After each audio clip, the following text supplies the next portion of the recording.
Folks. We had such fun doing this earlier this week. We decided to do it again, and this time we're recording it. So apologies for that, but thank you for your patience. My name's Phil Nadlin. I'll be moderating today's webinar on soybean disease management.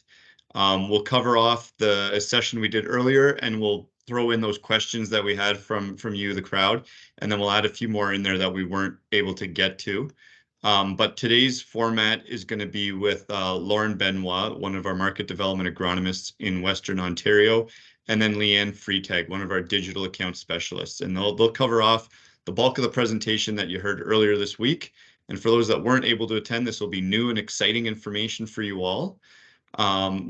If you have, well, I guess there's no questions coming because this is just a recording. So without further ado, I'm going to throw things over to Lauren.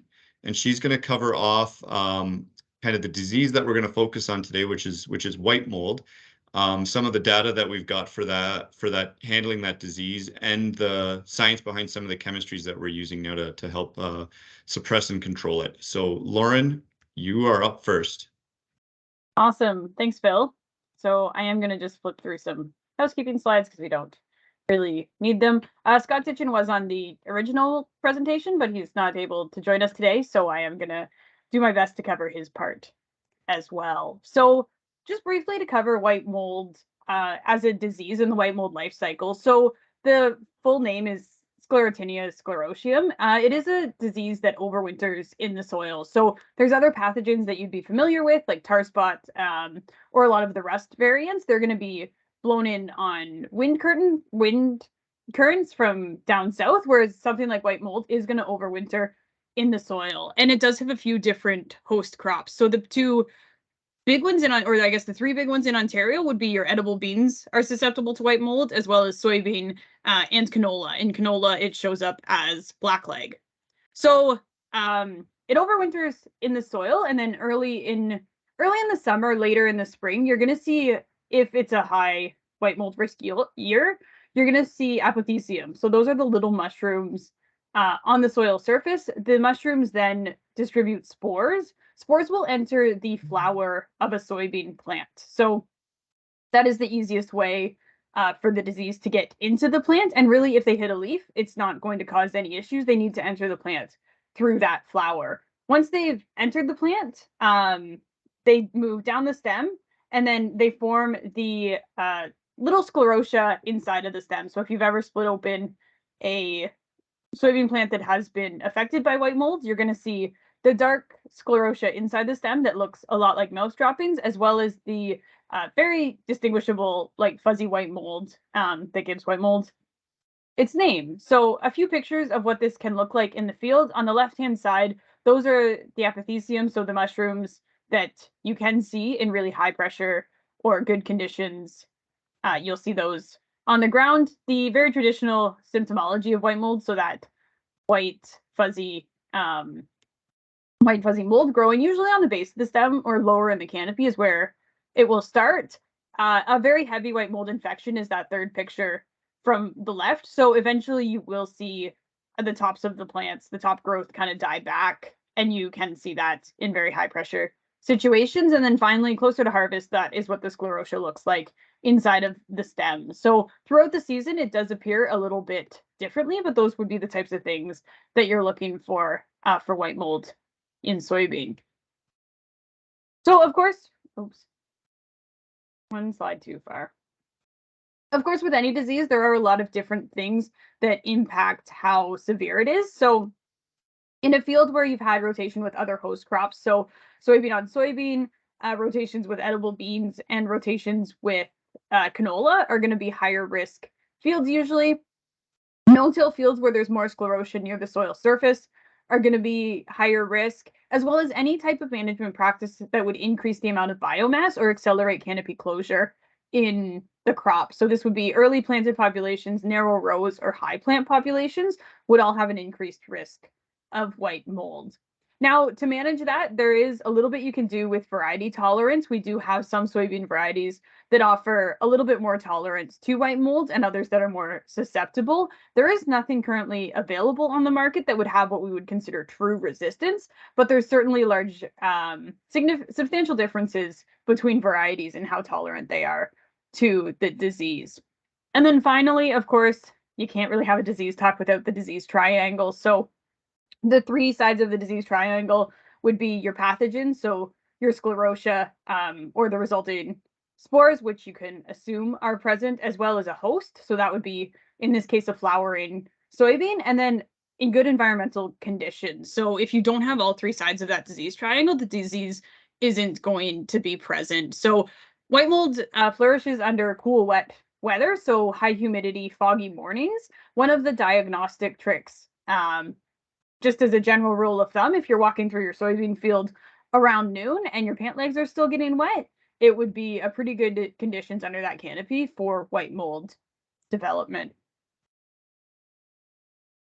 Now, in terms of managing it, I really think of, two different ways to approach it. So you have proactive decision making to manage white mold, as well as reactive decision making to manage white mold. So your proactive decisions, those would be things like maintaining a sound crop rotation, choosing tolerant varieties on fields that would be a little bit more susceptible to white mold, as well as adapting row width and plant populations to the field characteristics. So if you're on really loamy ground that does suffer from white mold in bad years, that would be a piece of dirt that you would want to maybe choose a very tolerant variety, as well as maybe just drop your population a little bit and have some wider rows. Now, of course, we are still managing for yield, and all of these decisions do have trade-offs.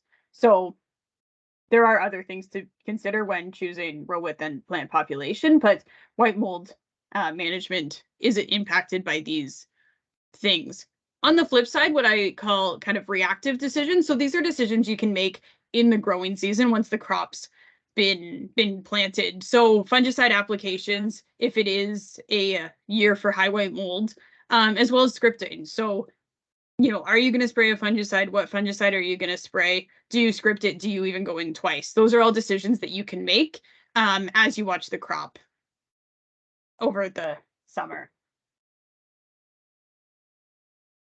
If you are choosing to spray a fungicide, the ideal timing is usually between R1 to R3. So I am going to touch on exactly what each of those stages is. So R1 is really probably the easiest one to identify. Any flower anywhere on the soybean plant would mean that plant is at R1. You would consider the entire crop to be at R1 when half of the plants have reached R1. So really, with any crop, when half of the plants in that field have reached a certain development stage, that's when you would consider the entire crop to be there as well. So R2 is when there's a flower on one of your top two nodes. Now, this one's a little bit trickier because we don't count.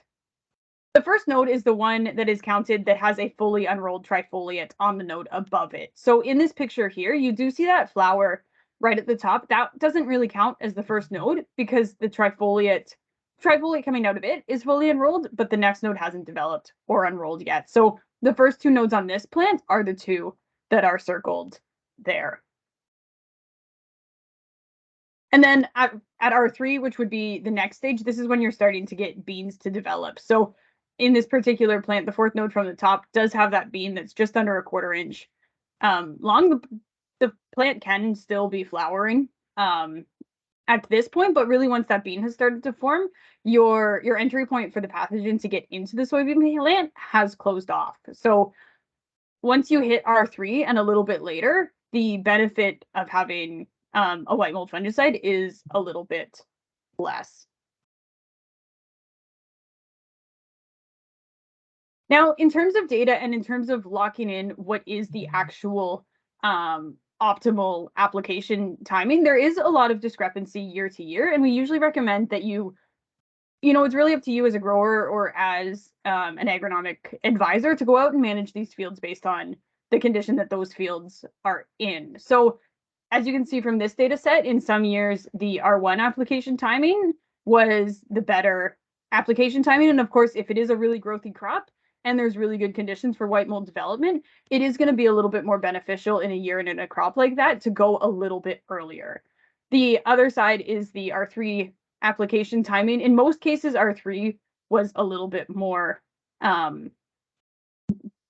was a better application timing from this data set, but it does depend on, you know, what the quality of the crop is when that disease is going to set in. And also, in all honesty, if you're planning a 1 or 2 pass program. So if you know that you're going to do a 2 pass program, it would be best to hit it at that R1, R1.5, and then come in again 7 to 14 days later. Whereas if you're planning a 2 pass program and you're not even getting in on your first pass until R3, there really is not going to be much benefit from the second pass. So leading me to my next point on 1 versus 2 pass programs. So this is, again, a soybean data set from Michigan State. I did get both of these slides from Horst and Omafra, so thank you to Horst for that. And this was an R1, R3, and then an R1 plus 3. So a 2 pass program, and of course the respective cutoffs for that. So you can see in this data set, in most years, the first pass did certainly pay, and then in 3 of the 5 years, the second pass paid as well. So this does change year to year based on weather conditions. Now, of course, we do have Ontario data as well to support some of these things. Of course, Bayer markets 2 different fungicides, Stratego Pro and Delaro Complete, which we're going to hear about in a little bit. This is from a field scale trial that we ran in 2021. Of course, 2021 was a very high white mold year. You can see the Stratego Pro application on the left and the Delaro Complete application in the middle. The total yield from this specific trial had Delaro Complete at 2 bushels above Stratego Pro, which was 2 bushels above the untreated check. So in a less high pressure year, and if you're really, really on the fence about a fungicide, Stratego Pro might be the better option just to make a bit more of an economical choice. But in high pressure years, certainly Delaro Complete is very consistently our highest performing and our best product. Of course, we've done more than just 1 trial. We actually have done 53 trials across all of Ontario over 2020 and 2021. So the nice contrast there between those 2 years as well. 2021, high white mold pressure year. 2020, not quite as much. And you can see the averages on the right-hand side of your screen. Your average gain from a Delaro Complete application in soybean compared to the untreated was just under 2 bushels in 2021 and right around that 2.5 mark. Or sorry, just under 2 bushels in 2020 and then just right on that 2.5 mark in 2021. So the red dotted line down the middle, well, not quite the middle of the screen there, that would be the economic cutoff, assuming we're using a $16 soybean. So that is what this data set, it does usually pay, but of course, in some conditions, it might not be the best option. And then in the 2 pass programs as well, any of those bars highlighted in green, those are 2 pass protocols. So you can see Melbourne in there twice, so that would be the first and the second pass, as well as a New Hamburg trial as well. So with that, that is the kind of the agronomic and the field scale side of this. I'm going to do my best to kind of carry Scott's part through here. Hopefully Scott doesn't watch this because he did a much better job.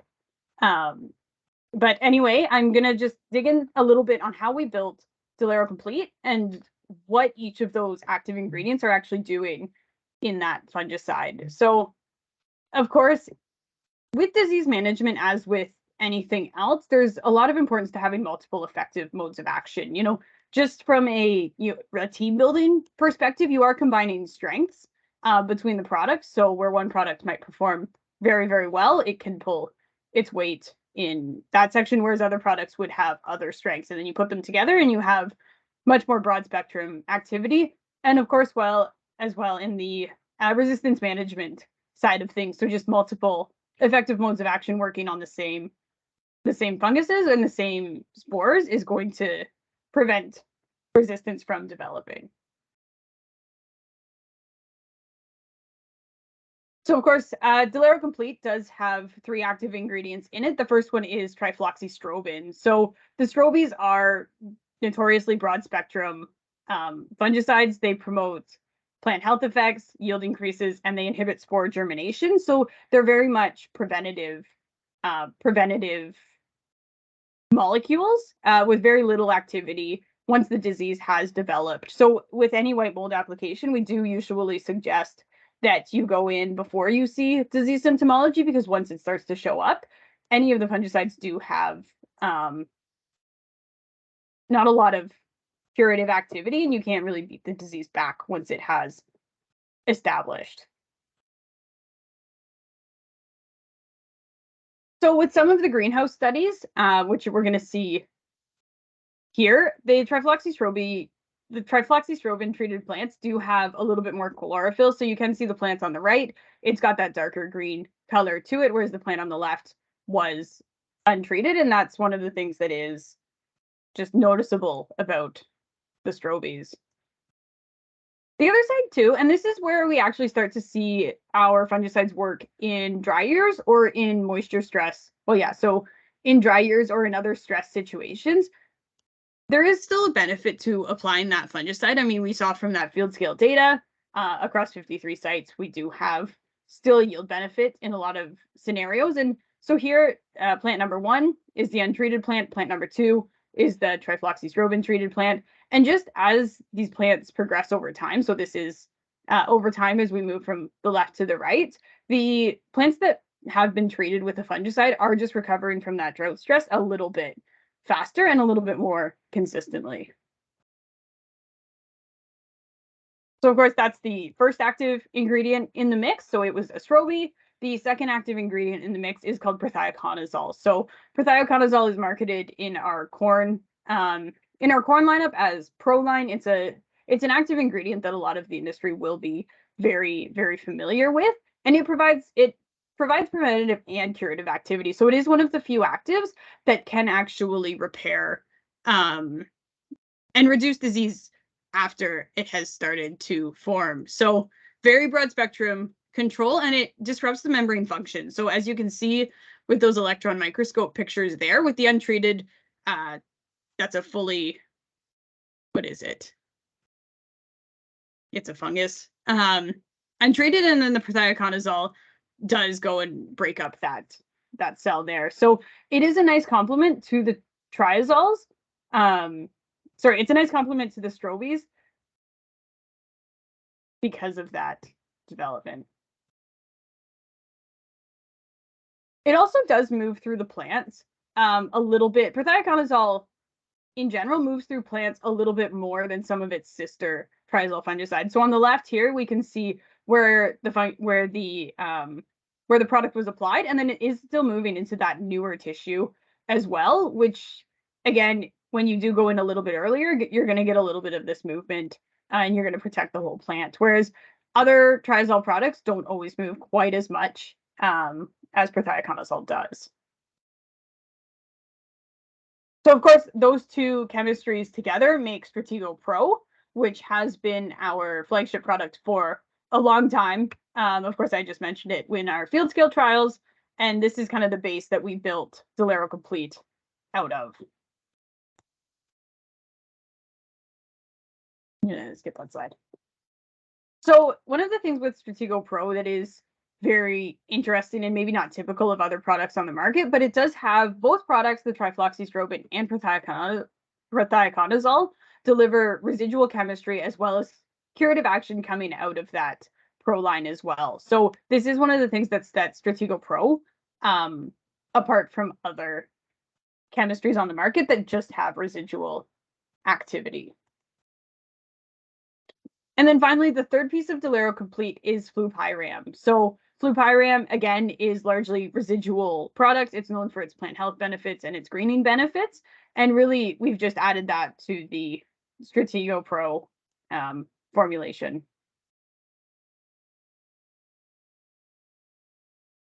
So compared to something like a Proline or like a trifloxystrobin, where they are more general fungicides, flupiram does have very specific activity on selected pathogens. So it interferes with energy production, and it again is totally preventative to those things. It does trigger greening reactions in the plant, so you can see these in field sometimes, and it's prone to resistance development. This is something that we do see with anything that is highly specific. Yeah, that's fine. So you might be familiar with Flupyram the active, as it's also in a lot of the seed treatments that we have on the market. So Illevo is a Flupyram based seed treatment. Of course, it covers the seed. And then again, kind of going back to that movement from the seed into the rest of the plant at that 27 days after, you do see it move into the cotyledons, as well as really well into that first and even the second trifoliate. So in terms of mobility within the plant, both Flupyram and prothioconazole do have a lot of that benefit. So in Delaro Complete, between the three modes of action, we can see what each of them is bringing to the table. So excellent disease control across the whole portfolio. All of them do have preventative qualities. The prothioconazoles bring in a little bit more of that curative activity. Both the Proline and the Flupyram are more systemic. And then the trifloxystrobin and the Flupyram for increasing plant health benefits and that greening effect that we saw in that moisture stressed example, and with the Flupyram just in field. Of course, to complement our field level research, we do have small plot soybean trials as well. So in the field, we very consistently see Delaro Complete outperforming Stratego Pro, and this is consistent with what our small plot data has shown as well. So untreated in these 11 studies averaged to 53 bushels per acre yield. Stratego Pro was a pretty significant bump on top of that, so 4.3 bushels more. And then Delaro Complete as well, of course, being the best performing product between all of them. So that was the middle portion of this. And then the next slides are actually, we're going to hand it back to Leanne to talk about FieldView and how you can use FieldView to manage diseases in crop. Good work, Lauren. Thank you. Yeah, probably better than the last time. So maybe we don't even need Scott. Oh, don't tell him that. I would very much appreciate Hopefully Scott. he never watches this recording. Yes. So Sorry, yeah, Scott. so next Leanne Freitag's going to join us, and she's going to talk about the kind of the benefits and the insights we've seen from some of our digital tools with FieldView in terms of managing and learning about this disease in soybeans. So Leanne, you're up. All right, thanks, Phil. So some of you might already be using FieldView to help manage disease and other agronomic issues in season, but I'm going to go over a couple of different ways that you can use FieldView. The first is just to map your applications digitally and bring that information into FieldView. And if you, Lauren, you could advance to my first point there, that would be awesome. And by doing that, it allows you to easily compare different products, such as two different fungicides, or leave an untreated check strip, and it'll georeference those locations and make it easy to monitor in season and track what you're learning, your observations, by dropping pins and making notes throughout the season. And then at the end of the season, it's really easy to get a yield analysis of those different areas of the field and the different products that you're comparing. And the field health imagery can help you with that too. You start to see differences in that imagery, and I'll talk a little bit more about that here in a minute.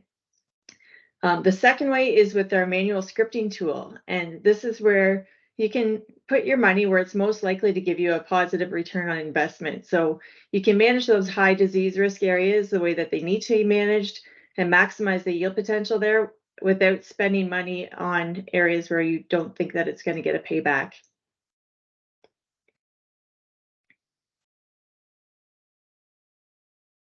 So here is an example of a field where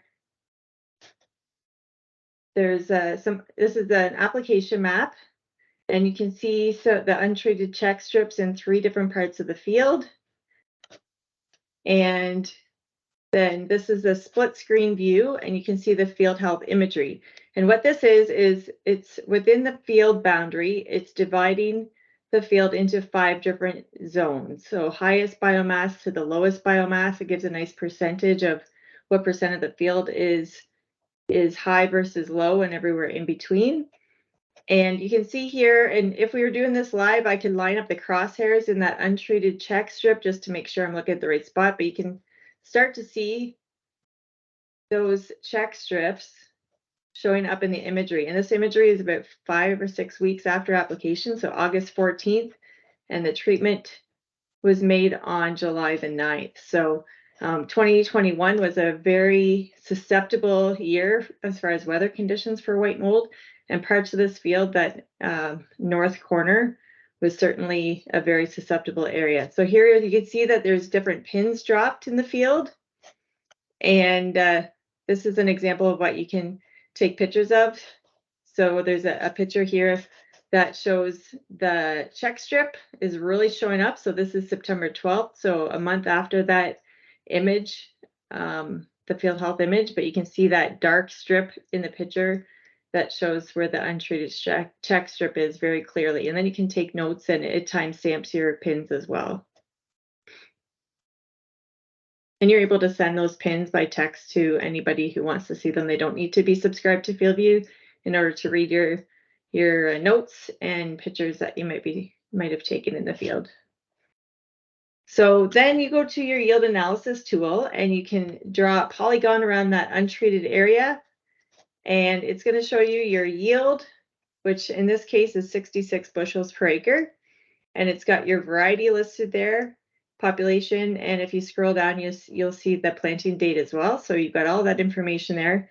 And then you can go right beside that and do a pass-by-pass region report in the CAB app to get an exact strip of the sprayer.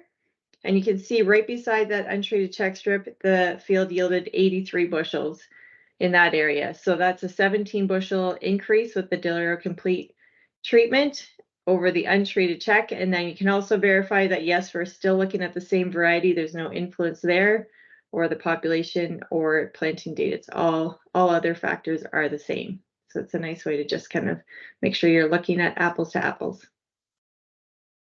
And then we'll move to a different area of the field. So that northwest corner, and you can see the yield potential there is much lower. So the untreated check dropped down to 44 bushels. And you can see there that there's actually 2 different varieties in that part of the field. So there is another comparison going on there. And if you look at the strip right beside that was sprayed, then you can see that it's 69 bushels, so 25 bushel yield advantage in that really high risk white mold area.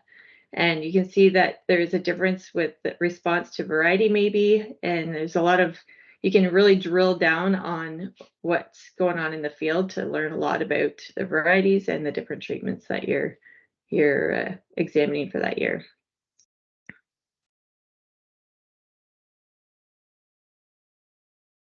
So here's an example. We worked with Field Agronomy to take a look at soil type and see what the yield response is like with Delaro Complete on different soil types within a field. So kind of, taking precision agronomy to the next level. And in this field, there were 6 different soil zones identified. And you can see on the left is the yield map, and in the center is the soil map. And then those blue strips are where the Delaro Complete was applied. And you can see the top 2 soil types. There was a nice 3 bushel or so yield response to Delaro Complete versus no treatment. And I will point out, this was 2022, so this was a very dry year. And this particular area was hit very hard by drought. And as you move down the next 2 zones, there was maybe a bushel and a half yield response from the Delaro Complete treatment.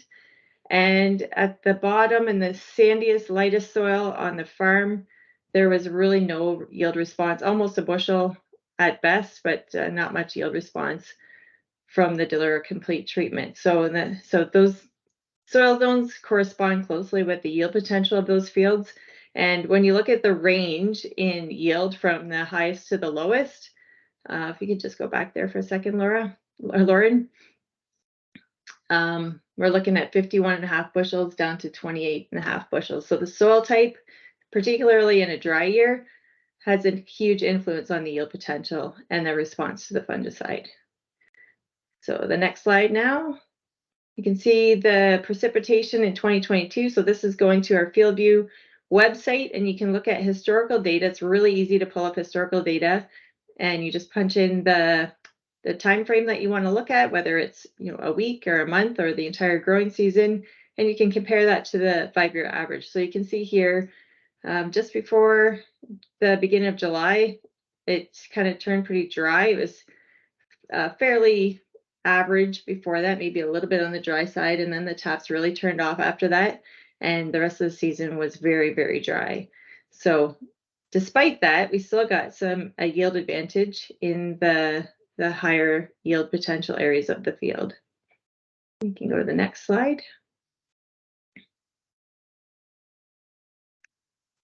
So here we have the field health image on the left from FieldView, and you can see that it really closely corresponds to the yield map as well as the soil map on the middle and the right-hand side. The red on the imagery correlates to the yield map in the low yielding zones, and then the lighter soil in the soil map. And then we put some numbers to our bushels, and you can see the top 2 soil types, we did see a nice yield return, even though it was a pretty dry year.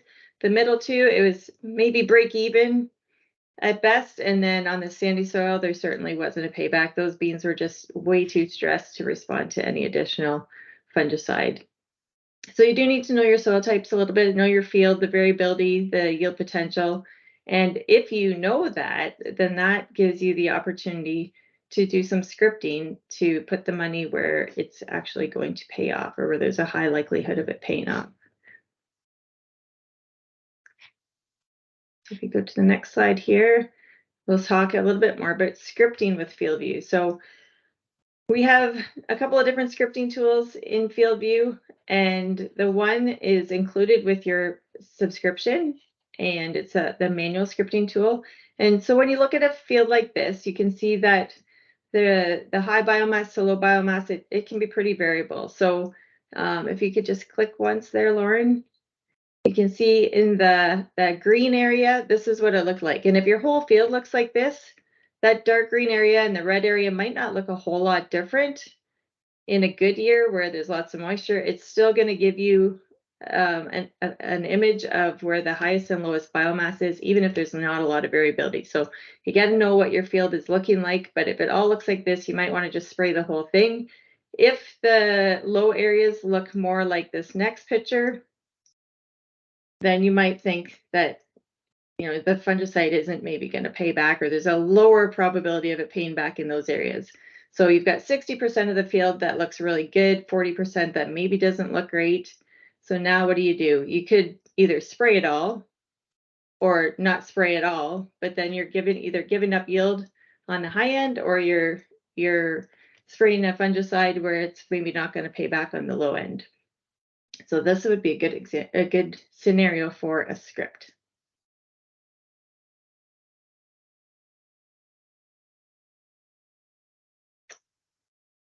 So who can create a script? So if you want to do an on-off script on your field, you can do that yourself. It's pretty easy to do if you don't have time or interest in doing it yourself and you'd rather have someone else do it. Your agronomist maybe is able to do it for you. There are some nice YouTube videos, or you can ask myself or another Bayer rep to help walk you through it. And once you do that, then you might be comfortable doing it on your own. Or we also offer our FieldView premium services. We have a fungicide scripting offer. There's a QR code there if you want to learn more about that, but we can put those scripts together for you with input from you, of course, on which fields that you want done. And we can prepare those scripts for you and get them back over to you to execute on. How do you go about doing this? You go to the FieldView website and log into your account and go to the prescription tab. And from there, it is pretty self-explanatory. You're picking one field health image that represents how your crop is performing. So hopefully there's one that is available from close to when you want to actually execute on the script. And you need to know what that crop is looking like, of course. If it's all looking really good, then you're maybe going to just spray everything. Once that on-off script is made, we can export the script into the sprayer monitor on a USB stick, or if you're operating with My John Deere, we can just send it right into your John Deere operations account.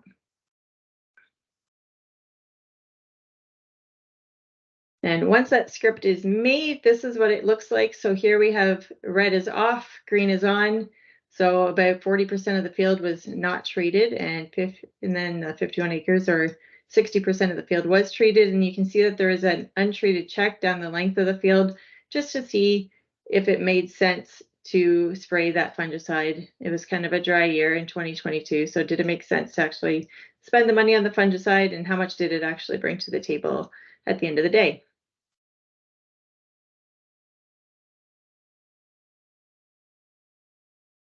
And on the next slide here, you can see that as applied map in the middle there, and the yield corresponds very closely to the image that was used to create that script.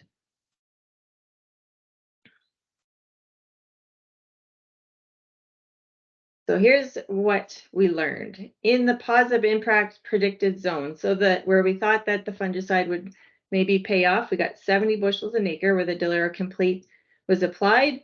And in that check strip, we saw 67 bushels an acre. So we got a 3 bushel advantage.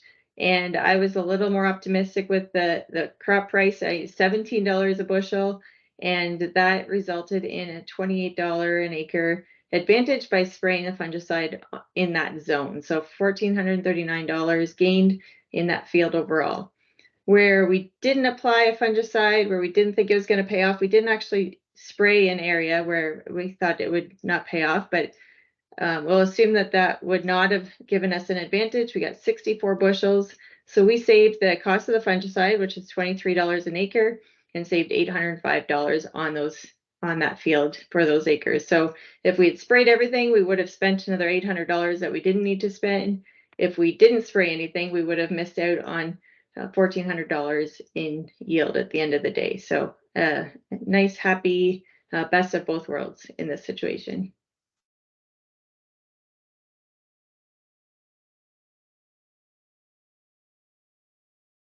And that's all I've got. So back to you, Phil.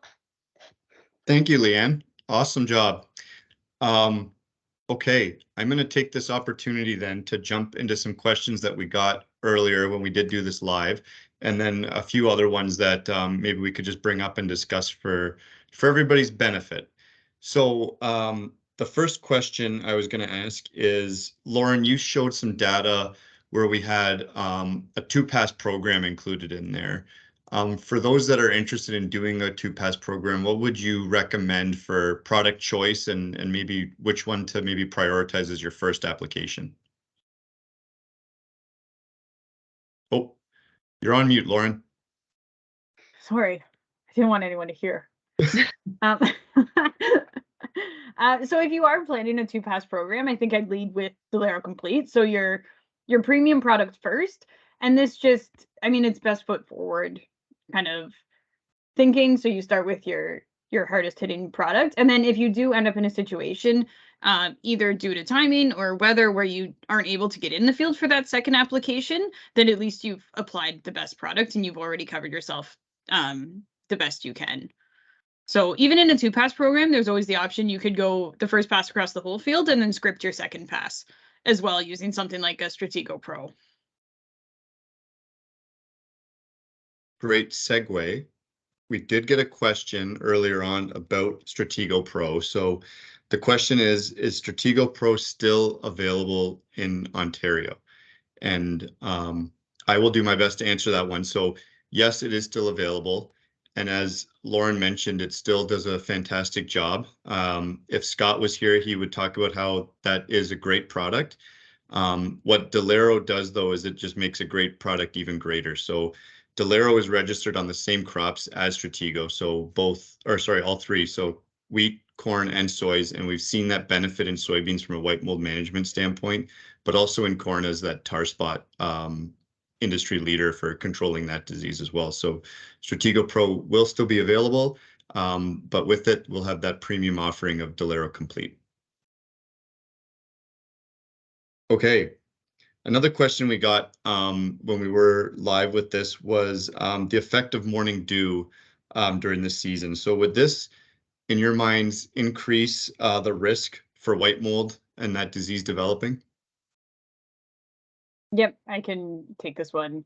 first. So morning dew would indicate that you have good environmental conditions for white mold development. So of course, for the disease to actually establish, you need to have your host. So you need flowering soybeans, you need your pathogen, which you can probably assume is present, and then you need good environmental conditions. So the white mold morning dew would indicate that those environmental conditions are there. So morning dew, foggy mornings would also be kind of the other thing to look for. But Leanne can add more to that as well.